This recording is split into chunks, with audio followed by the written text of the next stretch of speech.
Shalom, bien-aimés dans le Seigneur, grande est notre joie de nous retrouver pour notre dernière méditation de la semaine. Nous sommes le 21 décembre 2024 et nous voici au pied du grand roi pour écouter la parole de vie, méditer la parole de Dieu. Aujourd'hui, nous allons lire un texte dans l'évangile selon Luc. Luc chapitre 1er, versets 46 et 47. Nous dit ceci, dans la version Louis II, il est écrit « Et Marie dit, mon âme exalte le Seigneur, et mon esprit se réjouit en Dieu, mon Sauveur. » Bible du Semeur nous dit « Alors Marie dit, mon âme chante la grandeur du Seigneur, et mon esprit se réjouit à cause de Dieu, mon Sauveur. » Reconnaissance. Reconnaissance, tel est le thème de notre méditation de ce samedi 21 décembre 2024. Bien-aimés dans le Seigneur, la reconnaissance n'est pas le fort de l'être humain, ce n'est pas son point fort.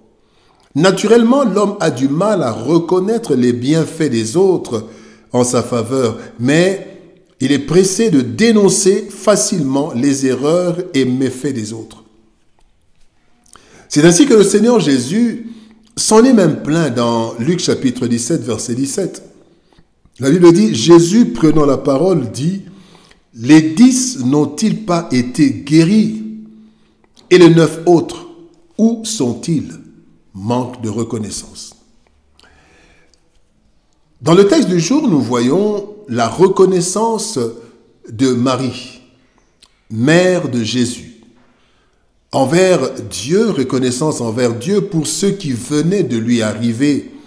Sans avoir encore vécu le message total de l'ange, son âme et son esprit ont célébré l'Éternel et elle fait une déclaration de salut. Un exemple à suivre en ce temps qui précède la nativité. Voyons ce que le texte du jour nous transmet comme élément de reconnaissance. Premier point, exaltation de l'âme. Mon âme exalte le Seigneur. Ésaïe chapitre 25 verset 1er nous dit « Ô Éternel, tu es mon Dieu, je t'exalterai, je célébrerai ton nom, car tu as fait des choses merveilleuses. Tes desseins conçus à l'avance se sont fidèlement accomplis. » L'exaltation de l'âme. Bien-aimé, l'âme est le siège des sentiments, de la personnalité. Ici, nous parlons plus des sentiments. Notre relation vécue avec Dieu, en fait, notre relation concerne tout l'homme. Ce que nous vivons avec Dieu, notre relation concerne tout l'homme dans les 3 dimensions, corps, âme, esprit. Ainsi, le choix porté sur Marie lui procure un sentiment de gratitude et de bien-être. Elle exalte le Seigneur. C'est plus qu'une simple louange. L'exaltation, c'est plus qu'une simple louange. Pourquoi elle exalte le Seigneur? Parce que, elle a la grâce de participer au plan divin de salut de l'humanité. Plan annoncé depuis le jardin d'Éden, prévu depuis le jardin, et elle participe à ce plan. L'ange lui dit, ne crains point Marie, car tu as trouvé grâce. Elle exalte le Seigneur pour la grâce qu'elle a trouvée. Elle exalte le Seigneur parce qu'elle a l'avantage de garder durant 9 mois le Sauveur du monde. Oh, bien aimé, sa cousine Élisabeth dit dans Luc chapitre 1er verset 43, « Comment m'est-il accordé que la mère de mon Seigneur vienne auprès de moi ?» Elle rend grâce au Seigneur, elle exalte le Seigneur dans son âme parce qu'elle aura le privilège d'être considérée comme bienheureuse. Elle le dit, parce qu'il a jeté les yeux sur la bassesse de sa servante. Car voici, désormais, toutes les générations me diront bienheureuse. Luc chapitre 1er, verset 48. Bien-aimés, nous aussi, nous devons être reconnaissants. Et notre âme devrait exalter le Seigneur. Car nous avons été sauvés par grâce. Éphésiens chapitre 2, verset 8. Aussi, nous sommes devenus enfants de Dieu, selon 1 Jean chapitre 3, verset 2, et nous participons à l'œuvre de Dieu. La Bible dit que nous sommes ouvriers avec le Seigneur, 1 Corinthiens chapitre 3, verset 9. Le deuxième point, bien-aimé, c'est la réjouissance de l'esprit. Son esprit est dans la joie.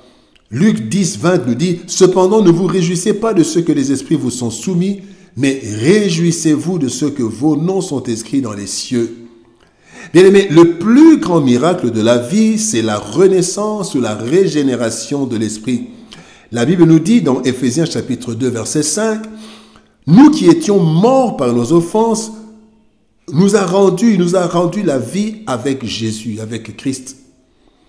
Programmé depuis des millénaires, annoncé depuis des siècles, eh bien, Marie est la première à qui l'accomplissement a été annoncé. Elle a vu en cet événement son salut, puisque Christ devait venir pour sauver l'humanité. Et Marie se réjouit pour, le salut en ce saint enfant qu'elle allait porter pendant 9 mois. Luc 1, 35, le saint enfant qui naîtra de toi sera appelé Fils de Dieu. Elle se réjouit pour le salut de l'humanité dont elle est la porte d'entrée. Luc 9, 56, le Fils de l'homme est venu pour sauver. Et Marie se réjouit pour la place de choix qu'elle allait avoir dans le cœur de Christ jusqu'à la fin, quand Christ était à la croix. Jésus dira, voilà ta mère, et dès ce point, il dira aux disciples, à Jean, voilà ta mère, et dès ce moment, le disciple l'a pris chez lui. Jean 19, 27. C'est ainsi que la fête de nativité réjouit notre esprit régénéré et nous rappelle que le ciel nous a envoyé le salut en Jésus qui devait absolument naître en chair avant de mourir, car s'il n'était pas né, il n'allait pas mourir, il n'allait pas ressusciter et nous n'allions pas être sauvés. Troisième leçon, assurance du salut. Le psaume 3, verset 9 nous dit, « Le salut est auprès de l'Éternel, que ta bénédiction soit sur ton peuple. » La mère du Seigneur proclame que Dieu est son sauveur. Cela sous-entend qu'elle est rassurée de son salut avant même que Christ n'accomplisse l'œuvre de Golgotha.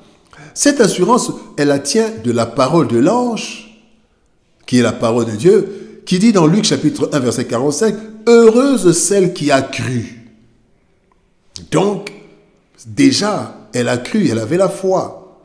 Deuxième, l'assurance vient aussi de son accord et de sa mise à la disposition de Dieu. Marie dit, « Je suis la servante du Seigneur, qui me soit fait selon ta parole. » Luc chapitre 1, verset 38. Et Marie est aussi rassurée du salut par la présence de Christ dans sa vie, dans son corps. Luc 1, 42, « Tu es bénie entre toutes les femmes, et le fruit de ton sein est béni. » Bien-aimés, notre assurance du salut vient de la parole de Dieu, de notre foi en Christ et de notre obéissance. Et c'est très important d'être rassuré de son salut. Reconnaissance. Bien-aimés dans le Seigneur, la fidélité de Dieu est infaillible. Cela doit être pour nous un sujet de reconnaissance durant toute notre vie. Nativité, c'est aussi la fête de reconnaissance à Dieu pour son amour incomparable. Cette reconnaissance doit s'exprimer par nos paroles et nos actes qui témoignent de la joie du salut obtenu en Jésus. Cette manifestation de notre reconnaissance, bien-aimés, est aussi un témoignage de notre salut et de notre choix spirituel. Nous avons accepté Jésus. Célébrons le Seigneur pour ses bienfaits et que la nativité nous rappelle que Christ est venu pour nous sauver et que nous devons lui être reconnaissants. Prions. Père de gloire, nous te bénissons et te rendons grâce pour ton amour et ta bonté. Merci parce que, Seigneur de gloire, tu nous montres aujourd'hui, Seigneur, comment Marie était reconnaissante alors qu'elle n'avait même pas encore été sauvée par l'œuvre salvatrice de la croix. Mais elle a cru en la parole, elle s'est donnée et elle a été rassurée.